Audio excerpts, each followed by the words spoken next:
You're an SSPXer. Whether you are a supporter of the priestly fraternity of St. Peter, whether you are just a simple track out the middle of nowhere who's desperately trying to get some basically Orthodox people to join with you to sing the Rosary, it can be exhausting. It can be frustrating. There are so many people who are against you. As of this moment, especially if you're in the fraternity of St. Peter, Tradition Custodes is, as the time I'm recording this, still in force. And even when it wasn't, even with the motu proprio of Benedict XVI, it was really hard. There's so many loopholes. And SSPXers are easier, but it is difficult. Sometimes they just don't have enough priests to send in. Sometimes you got people who are whiny, who are complaining, causing problems in the transmission, or people who just couldn't even be bothered to show up. It is hard to get a traditional Latin Mass going, especially when you're in the middle of nowhere. And it makes you cry because where you live, where you are from, is going to HE double hockey sticks in a handbasket.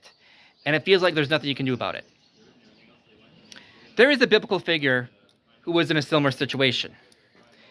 But through God's grace and blessing and his perseverance and trusting God and obedience, he put things right. I'm talking about the prophet Nehemiah.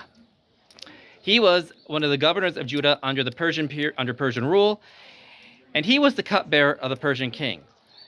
When he heard that the walls of Jerusalem, much like our traditional Latin masses, were gone and still in ruins, he was almost in tears as he went to serve the king.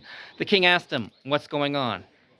And he told him about how the city walls of his forefathers were still in ruins, and he heard news about it and it caused him grief. So the king sent him to Jerusalem to rebuild the city walls. Right here, right here, you have the ruins of a Hasmonean tower, built in the time of the Maccabees, as a part of the city walls of Jerusalem. But underneath it, I'll get as close as I can. I cannot go past here. It's roped off. Render Caesar's things that are Caesar's. You can see the low level there. Those are the foundations of the wall of Nehemiah the prophet, of Nehemiah the governor of Judah. The foundation of this tower wall was built on the ruins of the city of David from the time of King David. Nehemiah had a ton of opposition in building this. He had a ton of opposition. Sanballat, the Samaritan governor, was falsely accusing him of trying to betray the king. Gee, what's that like? It's not like we as trackouts ever get accused of being schismatic or disobedient or causing problems because we want the traditional Latin Mass or want basic Catholic Orthodoxy in our parishes. Gee, what's that like? I wonder. But he persevered. He would not believe or care about these threats. And he had reports and orders to stop, and he kept on persevering. He received messages from false prophets saying, you shouldn't do these, you must stop, you must hide, God is telling you to flee. How many false prophecies do we hear saying, accept traditional custodes, accept fiducia supplicans? And Nehemiah said, no, he discerned, no, this is not from God. Just like we need to discern that this incorporating things like that fiducia supplicans allow, and Vatican II with ecumenism allow, are not from God. They are not from Jesus Christ. Nehemiah did that, and he stood firm. Under his rule, the law of Judah, the biblical law, was in force. The Levites were to pay their tithes. People were to obey the Sabbath, which was still in force under the Old Covenant. He made sure the law of God was obeyed.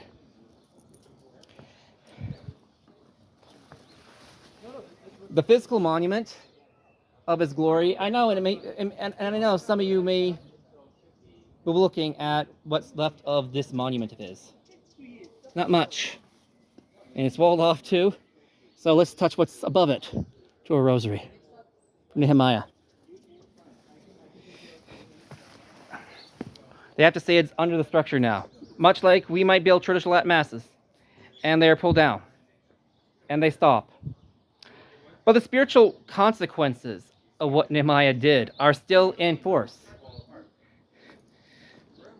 Nehemiah enforced the law. Remember, prior to him, the people of Judah were into idolatry. They were falling back to compromising God's law. Nehemiah held them back. And even though there were so many problems at the time of Jesus, they at least in principle knew and accepted that yes, these sins are sins. Yes, these things that the Bible says are wrong are wrong. Remember reading another article that says that in some ways Judaism did not exist as we know it today until the time of Jesus, because Israelites were so struggling with idolatry to that point. By obeying God's law, Nehemiah set the stage for the coming of Jesus Christ. So even if you try things where you're at and things are falling apart, don't give up. Don't give up. Even if all that's left of your mass is just some stones there at the bottom. You can hardly see them from where I'm standing, that are just rolled up and people can see and no one remembers you but the story. There's the foundation of Nehemiah's wall. But guess what it served as a foundation guess what else it served the foundation for? For the coming of the Hasmonean kingdom. For a violent resistance against idolatry by the Israelite people, by the Jewish people, how they were faithful to God. And eventually the coming of Jesus Christ of Nazareth himself. So, don't give up. God bless, have a great day, and please, if you get a chance to relax, support the SSPX, Society of St. Pius X. I apologize if all you can see is the tower. That is the Hasmonean tower under which the wall of Nehemiah is.